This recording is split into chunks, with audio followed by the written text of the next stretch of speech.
Hello बच्चों, welcome to this session. आज के सेशन में बात करेंगे एनसीईटी 2026 का सिलेबस क्या होने वाला है, क्या कोई इसमें बदलाव होंगे, अगर बदलाव होते हैं तो किस तरह के हो सकते हैं, इस पर बात करेंगे। और अगर कोई बदलाव नहीं होंगे तो फिर हमें इसमें आगे किस तरह से बढ़ना है। तो ये तीन हमारे मेन पॉइंट रहने वाले हैं और इन तीनों पॉइंट्स के साथ हम ये जो 7 पेपर्स होते हैं इनके सिलेबस को डिस्कस करने वाले हैं। तो चलिए स्टार्ट करते हैं अपने इस सेशन को।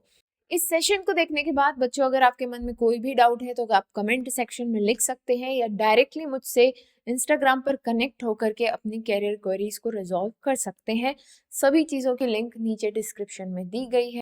सबसे पहली चीज, क्योंकि बहुत से बच्चे बाद में भी इस सेशन को देखेंगे, तो देखो बच्चों, पहली क्लैरिटी मैं यहाँ पर ये कर देना चाहती हूँ कि अभी कोई एनसीईटी 2026 का कोई न्यू सिलेबस अभी नहीं आया है। ठीक है, न्यू सिलेबस नॉट रिलीज्ड। कौन सी तारीख की मैं बात कर रही हूँ? मैं बात कर रही हूँ 27/12/2025 पर मैं ये रिकॉर्ड कर रही हूँ। अभी तक 2026 के लिए कोई नया सिलेबस नहीं आया है। तो हम जो सिलेबस की बात करने वाले हैं वो वही है जो एनसीईटी 2023 में था, जो 2024 में था और जो 2025 में था। तीनों साल जो ये एग्जाम हुआ है सेम सिलेबस चला है। वो क्या सिलेबस है, आपको उसको कैसे प्रिपेयर करना है, उस पर हम लोग बात करने वाले हैं। बदलाव क्या होगा उसको भी हम लोग देख लेंगे, जिसकी संभावना है। मैं ऐसा नहीं कह रही हूँ कि होगा ही होगा, है ना। संभावनाएं क्या है, आप सभी को, अगर आप मुझसे जुड़े हुए हैं तो आपको इतनी इंफॉर्मेशन होनी चाहिए कि जो भी नई एग्जाम आती है, देखो कोई सी भी नई एग्जाम आती है तो 3 साल के बाद या फिर 5 साल के बाद उस एग्जाम का रिव्यू होता है। तो हमारी एनसीईटी एग्जाम को 3 साल हो चुके हैं, अब इस एग्जाम का एक रिव्यू होगा। ठीक है ना, कि भाई कौन कौन से पेपर करवाने में फायदा है, कौन से पेपर करवाने में नुकसान है, और वाकई में ये होना भी चाहिए, है ना। तो जब रिव्यू होता है ना तो कुछ ना कुछ चेंजेस जरूर आते हैं। जैसे आपने देखा होगा कि सीयूईटी का 5 साल बाद रिव्यू हुआ। 2020 से सीयूईटी स्टार्ट हुई थी और 2025 में सीयूईटी का रिव्यू हुआ पिछले साल, और वहां पर से कुछ पेपर्स हटा दिए गए। मिनिमम नंबर ऑफ पेपर 1 रख दिया गया, मैक्सिमम 5 रखा। पहले क्या था, पहले 10 पेपर तक आप दे सकते थे, पहले मिनिमम 3 थे और मैक्सिमम 10 थे, कुछ इस तरह का था वहां पर, है ना। तो हर साल मतलब कि 3 या 5 साल बाद जो नई एग्जाम आती है उनका रिव्यू होता है और उनके पैटर्न में थोड़ा चेंज होता है। एक चीज और यहाँ पर ध्यान देने वाली ये है कि हमारा जो एनसीईटी का सिलेबस था, पिछले साल क्या हुआ था कि जो टीचिंग एप्टीट्यूड था, है ना, टीचिंग एप्टीट्यूड जो 2025 में पूछा गया, शुरुआत में उसका एक न्यू सिलेबस दिया गया था। ओके, तो उससे बहुत ज्यादा कंफ्यूजन और उससे ये चांसेस और बढ़ जाते हैं कि हो सकता है कि इस बार बदल जाए। पिछले साल तो उन्होंने क्या किया कि न्यू सिलेबस दिया और फिर बाद में फिर से इसको चेंज कर दिया, वापस से ओल्ड सिलेबस पे चले गए वो, राइट। तो ये हमने पिछले साल होते हुए देखा, तो इस साल और कंफ्यूजन है कि क्या पता क्या नया चेंज लेकर के आ जाए। ठीक है, तो पुराना क्या है, नया क्या हो सकता है, दोनों पर हम लोग बात स्टार्ट करते हैं। ये मैंने आपको थोड़ी सी प्रीवियस हिस्ट्री बता दी है ताकि आपकी नॉलेज में ये चीज रहे।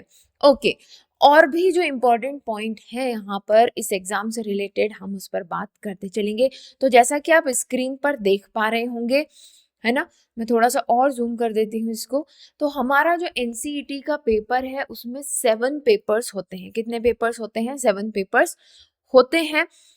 पहले जो 2 पेपर मैंने यहाँ पर लिखे हैं ये लैंग्वेजेस है। क्या है? Language 1, language 2।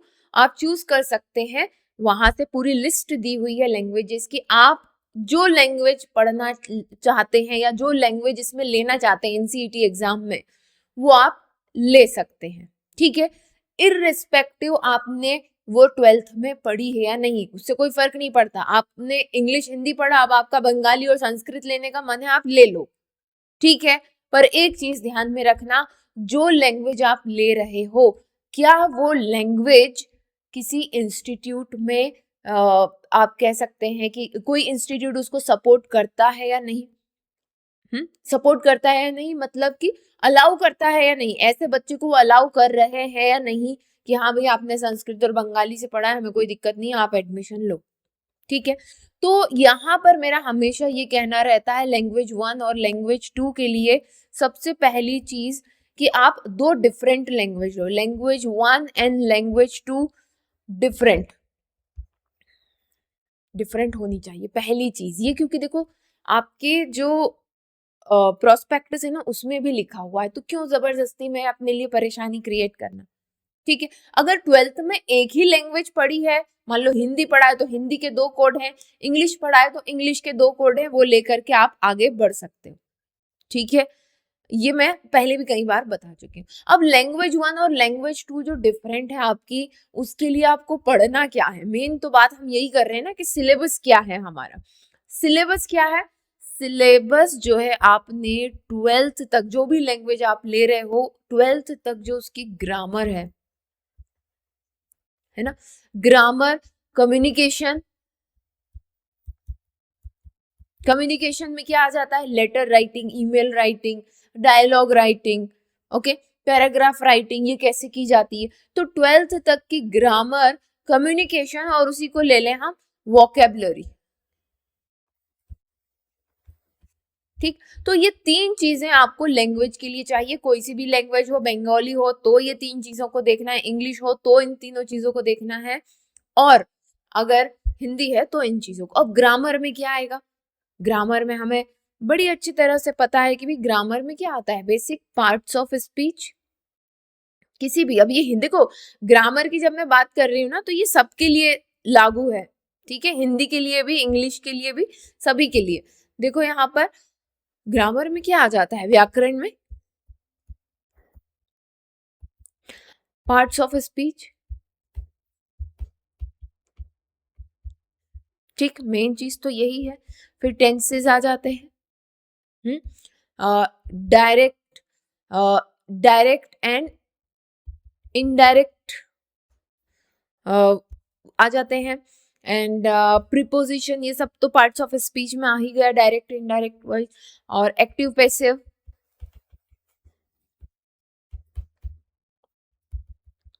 ये बेसिक चीजें हैं।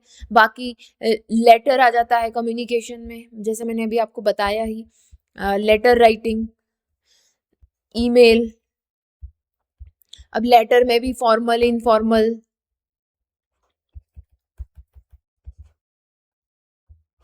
ठीक है, और क्या आ जाएगा इसमें, ईमेल आ गया, लेटर्स आ गए, राइट। बस ये बेसिक चीजें हैं, ये आपको ध्यान में रखना है। और वोकेबलरी, वोकेब तो आपका स्ट्रॉन्ग रहना ही रहना चाहिए। कोई भी वर्ड आ सकता है, उससे आपको उसका सिनोनिम या एंटोनिम पूछ लिया जाएगा। वोकेबलरी में क्या आता है, सिनोनिम या फिर एंटोनिम, यही पूछा जाता है। इसके अलावा और भी कुछ एक्स्ट्रा कुछ नहीं पूछा जाता है। ठीक है, तो ये चीज आपको ध्यान में रखनी है। जूम आउट कर लिया जाए थोड़ा सा तो आपको दिखाई दे जाएगा। ठीक है, राइट। तो किसी भी लैंग्वेज के लिए ये लागू होता है। तो आपकी लैंग्वेज 1 और 2 का सॉल्यूशन निकल गया। दोनों अलग रखो, बेहतर रहेगा आपके लिए, है ना। 12th में क्या पढ़ा है क्या नहीं पढ़ा एक बार उसको छोड़ भी दो, पर दोनों अलग होनी चाहिए। हर एक इंस्टीट्यूट का अपना अलग अलग है। इंग्लिश और हिंदी का कॉम्बिनेशन मेजॉरिटी ऑफ इंस्टीट्यूट में कंसीडर किया जाता है, इसलिए मैं उसको रिकमेंड करती हूँ। ठीक है, 2 चीजें आपको ध्यान में रखनी है, लैंग्वेज डिफरेंट रखना है, बेटर रहेगा। इंग्लिश हिंदी रखोगे आप तो आपको किसी भी इंस्टीट्यूट में प्रॉब्लम नहीं होगी। अगर हाँ लैंग्वेज स्पेसिफिक अगर आप करने जा रहे हैं बीए, जैसे कि संस्कृत से करने जा रहे हैं, तो आप इधर लैंग्वेज में भी संस्कृत रख सकते हो, डोमेन में भी संस्कृत रख सकते हो। उर्दू का भी सेम ही है ना, अरेबिक वगैरह जो भी लैंग्वेजेस है। आई होप इट्स क्लियर ना। अभी बात करेंगे हम लोग टीचिंग एप्टीट्यूड की, जो कि हमारा 3rd पेपर है। टीचिंग एप्टीट्यूड, टीचिंग एप्टीट्यूड को लेकर के मुझे थोड़ा सा संशय है ना, थोड़ा डाउट है कि मे बी सिलेबस चेंज हो सकता है, maybe syllabus get change. ठीक है। तो इसी कंडीशन को देखते हुए अभी हम टीचिंग एप्टीट्यूड की कोई क्लास नहीं कर रहे हैं। मैंने पहले भी कहा है कि टीचिंग एप्टीट्यूड का सिलेबस पुराना रहे या नया आ जाए, हमें कोई दिक्कत नहीं होने वाली है। विद इन 10 to 15 डेज जो भी सिलेबस आएगा हम उसे बहुत अच्छी तरीके से कवर कर लेंगे, that is my guarantee. Okay, चलो अब बात करेंगे हम जनरल टेस्ट की। तो जनरल टेस्ट नेक्स्ट पेज पर लेते हैं इसको। जनरल टेस्ट जो कि हमारा यस फोर्थ पेपर है। कौन सा पेपर है? फोर्थ पेपर है। तो देखो जनरल टेस्ट में अपने आप में बहुत वास्ट है, ये बहुत वास्ट है। तो अभी मैं जो पढ़ा रही हूँ ना, अच्छा देखो जनरल टेस्ट की बात कर रही हूँ, अच्छी बात याद आई यहाँ पर कि जो आपका टीचिंग एप्टीट्यूड है ना वो आपके जनरल टेस्ट के साथ प्रिपेयर होता चला जा रहा है। आपको लग रहा होगा कि मैम अवार्ड्स पढ़ा रही हैं, अरे जनरल टेस्ट के लिए क्या इतने अवार्ड्स पढ़ना है ना, आपके मन में आ रहा होगा, मुझे लग रहा है ये बात, ठीक है। बट ये अवार्ड स्ट्रीम स्पेसिफिक है, किसी को साइंस में मिला है, किसी को स्पोर्ट्स में मिला है। वो टीचिंग एप्टीट्यूड का सिलेबस देखोगे ना उसमें हर एक यूनिट है, एक आर्ट की है, ठीक है, एक साइंस की है, एक सोशल साइंस की है, एक मैथ्स की है, और वहां पर ये फैक्चुअल चीजें पूछी जा रही है पिछले 3 सालों में, ठीक है, फैक्चुअल चीजें पूछी जा रही है पिछले 3 सालों में। तो ये बात बिल्कुल दिमाग में क्लियर रखो कि टीचिंग जो जनरल टेस्ट में पढ़ा रही हूँ उसके फैक्ट्स आपको टीचिंग एप्टीट्यूड में काम में आने वाले हैं। ये that is very very important, ये आपको बाद में समझ में आएगा, ठीक है। और कुछ क्वेश्चन की अगर मैं एग्जांपल देती हूँ, लेट्स से हम बात करते हैं कि पिछले साल का ही एक क्वेश्चन था, बिल्कुल एनसीईटी का रिवीजन क्लास हमारी चल रही थी, उसमें हमने पढ़ा था रामानुजन के बारे में, हम लोग पढ़ रहे थे और हमने रामानुजन नंबर पढ़ लिया उसमें, और वही क्वेश्चन आ गया इत्तेफाकन वहां पर। तो ऐसे 2-4 कॉन्सिडेंस हुए हैं कि हम जनरल टेस्ट के लिए पढ़ रहे थे और क्वेश्चन बन गया टीचिंग एप्टीट्यूड में, ठीक है। तो टीचिंग एप्टीट्यूड का सिलेबस भी मैं आपको दिखा देती हूँ, फिर हम लोग जनरल टेस्ट की बात करते हैं। ये देखिए आपका टीचिंग एप्टीट्यूड का सिलेबस है, थोड़ा मैं जूम आउट करती हूँ इसको, है ना। और ये जो सिलेबस है बच्चों, ये 2023 से यही सिलेबस चला आ रहा है, 23, 24, 25 हमने यही पढ़ा है, यहीं से क्वेश्चंस आए हैं। 25 में मैंने जैसा कहा शुरुआत में बदलाव हुआ, बट फिर से उन्होंने बदल दिया सिलेबस और पुराना वाला कर दिया, ठीक है। इसलिए आप देखेंगे चैनल पर जो कुछ वीडियो है उसमें आपको पहले कुछ अलग दिखेगा और बाद वाली जो सीरीज है उसमें कुछ और दिखेगा, ठीक है। फिर हमने उसको मैनेज किया, so never get confuse about that. हालांकि ये देखें आप, यहाँ पर जो सिलेबस चला आ रहा था अपना अभी तक, ये 7 यूनिट्स वाला सिलेबस है, देख पा रहे हो, 7 यूनिट्स वाला। Unit 1, just second, unit 1, unit 2, unit 3। अब जैसे मैंने कहा ना कि आपके सब्जेक्ट वाइज इसमें सिलेबस बना हुआ है टीचिंग एप्टीट्यूड में, तो देखो ये साइंस वाली यूनिट है, ये मैथ वाली यूनिट है। अब इसी में देखो यहाँ पर क्या कहा गया है, फेमस मैथमेटिशियन, वुमेन मैथमेटिशियन।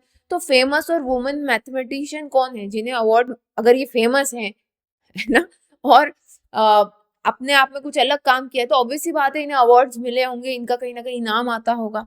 तो वही चीज हमारी जनरल टेस्ट में भी रिपीट हो रही है। तो जाने अनजाने आप जब जनरल टेस्ट की तैयारी कर रहे हैं ना, तो आपकी टीचिंग एप्टीट्यूड की तैयारी होती जा रही है साथ में, ये आप याद रखना। यहाँ देखो आर्ट म्यूजिक ड्रामा, अब आर्ट म्यूजिक ड्रामा के हमने अवार्ड नहीं पढ़े क्या, अब हम ज्ञानपीठ अवार्ड और कुछ और अवार्ड पढ़ने वाले स्पेसिफिक नेक्स्ट क्लास में, ठीक है। और आगे चलो, यहाँ पर देखो सोशल साइंस की पूरी ये 6th यूनिट है। यहाँ पर देखो Nobel and award winner for creating knowledge such as in economics and other field, ठीक है। अब नोबेल अवार्ड हमने बहुत अच्छे से डिटेल में पढ़े हैं, 6 टाइप्स ऑफ अवार्ड होते हैं, यूनिट भी 6 है और 6 टाइप्स ऑफ अवार्ड दिए जाते हैं नोबेल में। देखो कितना अच्छा कोइंसिडेंस हो गया ये, हाँ याद रख सकते हो आप इसको। फिर 7 लैंग्वेज एंड लिटरेचर है। सो लैंग्वेज एंड लिटरेचर में अगेन लिटरेरी अवार्ड्स क्या होते हैं, बुक्स के नाम क्या है, देख पा रहे होगे यहाँ पर, है ना, बुक्स के क्या नाम है। तो सारी चीजें हम लोग कवर कर रहे हैं, आप फॉलो कर रहे हैं अगर इन सीरीज को, so you are in a safe zone, आपको कोई प्रॉब्लम नहीं आएगी। चलो, तो ये मैंने टीचिंग एप्टीट्यूड का सिलेबस दिखा दिया। जनरल टेस्ट का ऐसे स्पेसिफिक कोई सिलेबस नहीं है, बस वहां पर लिख दिया गया है। क्या चीजें लिख दी गई हैं मैं बता देती हूँ आपको यहीं पर लिख करके। आपसे पूछा जाएगा न्यूमेरिक एबिलिटी,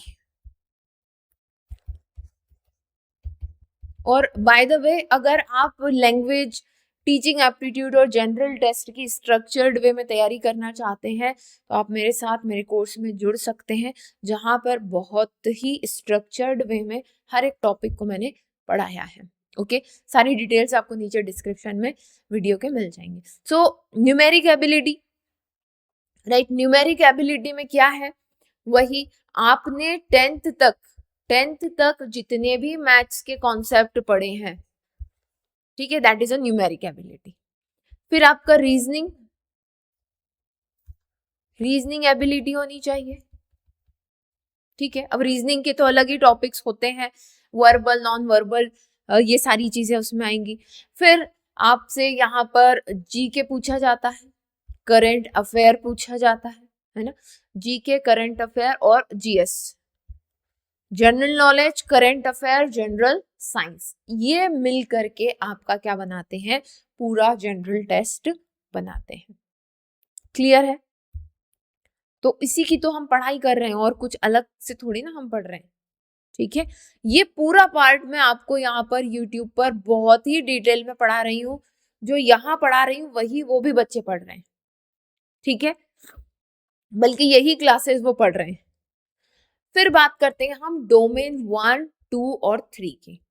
अब डोमेन 1, 2 और 3 आपका अपना डिसाइडेड कुछ भी हो सकता है ना।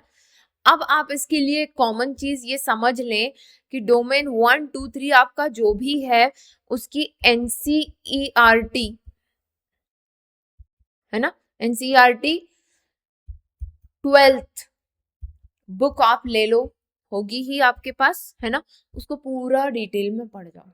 और 12th स्टैंडर्ड की कोई सी भी रेफरेंस बुक अगर आपके पास है तो वो भी आप, उससे ज्यादा के क्वेश्चन आपको नहीं बनाने हैं। या फिर अगर एनसीईआरटी का कोई सा भी आपका सब्जेक्ट है, डोमेन 1, 2, 3 में कोई भी आपका सब्जेक्ट है, अगर उसका एनसीईआरटी एग्जाम्पलर है, ठीक है, तो एग्जाम्पलर बना लो आप, ठीक। ये चीजें जो है आपको हेल्प करेंगी डोमेन 1, 2 और 3 के लिए, उससे बाहर कुछ नहीं जाने वाला है, ठीक। तो एनसीईआरटी की 12th की बुक, 12th के स्टैंडर्ड की ही, कोई मैं नहीं कह रही हूँ कि आईआईटी जेई की पढ़ डालो, साइंस वालों को बड़ा कंफ्यूजन रहता है कि मैम हम आईआईटी लेवल का कर रहे हैं तो ये तो हो ही जाएगा। अब वो होगा नहीं होगा वो बात, क्योंकि आपका फोकस तो कॉम्प्लेक्स प्रॉब्लम पर जरा ज्यादा चला जाता है ना। कई बार ऐसा होता है कि हम कॉम्प्लेक्स प्रॉब्लम पर इतना फोकस करते हैं कि छोटी सी प्रॉब्लम हम सॉल्व नहीं कर पाते, फिर ठीक है, अलग अलग ट्रिक और ये सब सिखाई जाती है। तो बड़े ही बेसिक कॉन्सेप्ट 12th की एनसीईआरटी में जो सिखाए गए हैं उनको समझ करके रेफरेंस बुक से क्वेश्चन बनाओ, उन कॉन्सेप्ट्स को अप्लाई करो, बहुत बहुत है तो फिर एनसीईआरटी एग्जाम्पलर बनाओ अगर आपके सब्जेक्ट की अवेलेबल है, ठीक है, दैट्स इट। उससे ऊपर आपको नहीं जाना है, आपकी बात बन जाएगी आराम से, ठीक है। तो मुझे लगता है कि सिलेबस को ले करके आपके जो भी डाउट थे वो क्लियर हो गए होंगे। एनसीईटी 2026 का सिलेबस आना अभी बाकी है, ये 2025 के हिसाब से हमने अभी आपको गाइडेंस दिया है। क्यों? क्योंकि फिर बाद में आपके पास इतना समय नहीं रहेगा।